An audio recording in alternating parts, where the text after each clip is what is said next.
சிராப்பள்ளி மலைமேவும் தட்சிணாமூர்த்தி அருள் நல்கப் பெற்று பராபரமும் எந்நாடும் பைங்கிழியும் பல பாவும் பாடிப் பாடி தராதல மானிடர்க்கு எல்லாம் தன்னமிர்தாய் தந்தருளும் தாயுமான நிராமயனார் அருள் பெரிய கவிதையினால் பொருள் அதனை நினைந்து வாழ்வான்.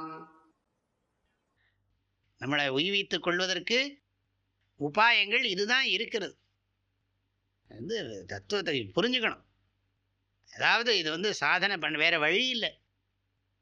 ஆனால் அதையும் விடணுங்கிறதுக்காக இந்த மாதிரி ஸ்லோகங்கள்லாம் சொல்லப்படுது. அதையும் விடணும், ஒரு நிலையில் விடணும். வெளியில் பண்ணலாம், மனசுக்குள்ள எங்கே இருந்தாலும் நம்ம சந்தோஷமாக இருக்க தெரியும். இல்லை இல்லை இல்லை எனக்கு போயே ஆகணும், அந்த இடத்துக்கு போய் அந்த ஹாலில் உட்கார்ந்து இந்த சுவாமி முன்னாடி உட்கார்ந்தா தான் எனக்கு சாந்தி வரும்னா, அப்போ அது இன்னும் கொஞ்சம் டெவலப் பண்ணணும்னு அர்த்தம், பக்குவப்படுத்தணும்னு. இப்போ ஆங்கென்றும் ஈங்கென்றும் உண்டோ அப்படின்னா அங்கே இருக்கார் இங்கே இருக்கார்லாம் சொல்ல முடியாது. பகவான் எங்கும் நீக்கமர நிறைந்துள்ளவன். அது எப்படி இருக்காருன்னா சச்சிதானந்த ஜோதி. சச்சிதானந்தம்னா என்ன? சத்து சித்து ஆனந்தம். சச்சிதானந்த பிரகாசம். சச்சிதானந்த பிரகாசம், சச்சிதானந்த வடிவம். ஆகாயத்திலும் இருப்பாக இருக்கிறார். அவர் ஆனந்தமாக இருக்கிறார், அறிவாக இருக்கிறார். ஆக எங்கும் நீக்கமர நிறைந்திருக்கிறார். அவர் ஜடமல்ல, சேதனம். அது மட்டுமல்ல, ஆனந்தமே வடிவானவர். ஆனந்தத்தை தவிர வேறு ஒன்றும் கிடையாது. அப்போ சச்சிதானந்தத்தை பற்றி நிறைய தடவை புரிந்து கொண்டிருக்கோம்னு நினைக்கிறேன்.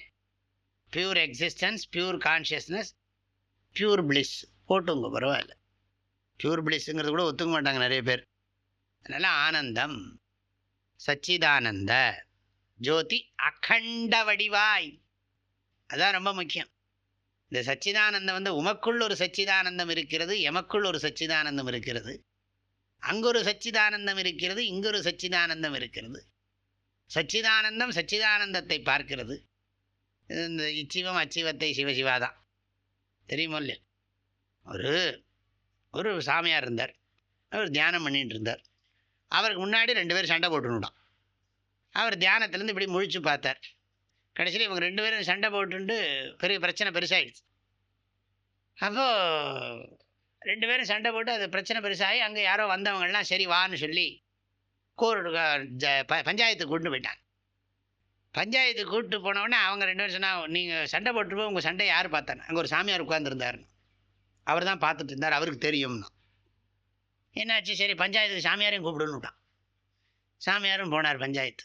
கேட்டார் என்ன நடந்து. இவங்க 2 பேரும் என்ன பண்ணாருன்னா, இச்சிவம் அச்சிவத்தை சிவா, அச்சிவம் இச்சிவத்தை சிவசிவா, இச்சிவம் அச்சிவத்தை சிவசிவசிவா, அச்சிவம் இச்சிவத்தை சிவசிவசிவசிவா, அச்சிவம் இச்சிவத்தை சிவசிவசிவசிவசிவசிவா, இச்சிவம் அச்சிவத்தை சிவசிவசிவசிவசிவசிவசிவா அப்படின்னார். என்ன புரியுது? அதாவது இது அர்த்தம் நம்ம பண்ணிக்கணும். இச்சிவம், இச்சிவம்னா இந்த ஆள், அச்சிவத்தை அந்த ஆளை, சிவா ஒரு அடி வச்சான். அச்சிவம் இச்சிவத்தை சிவசிவா 2 அடி வச்சான். இவர் எல்லாமே சிவமயமாக பார்க்குறாரு. அதனால இச்சிவம் அச்சிவத்தை சிவசிவா, அகண்ட வடிவாய். அதனால எல்லாமே சிவம் தான். சன்னியாசியினுடைய திருஷ்டியில் சர்வம் சிவமயம், சர்வம் பிரம்மமயம், எல்லாம் ஒன்று தான். இந்த பாடலுடைய கருத்துக்களை அடுத்த பகுதியில் பார்க்கலாம். ஹரி ஓம்.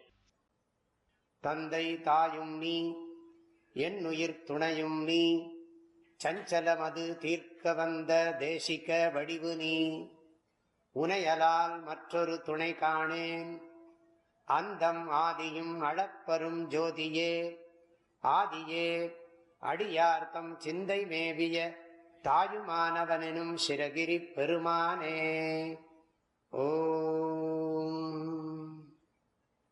தேனி வேதபுரி பூஜ்ய ஸ்ரீ ஓங்காரானந்த மகா சுவாமிகளின் அருட்குரலில் கற்பவை கற்போம் என்ற தலைப்பிலான தாயுமானவர் பாடல் விளக்கங்கள் நாள்தோறும் வாட்ஸ்அப் வாயிலாக அன்பர்களுடன் பகிர்ந்து கொள்ளப்படுகின்றன.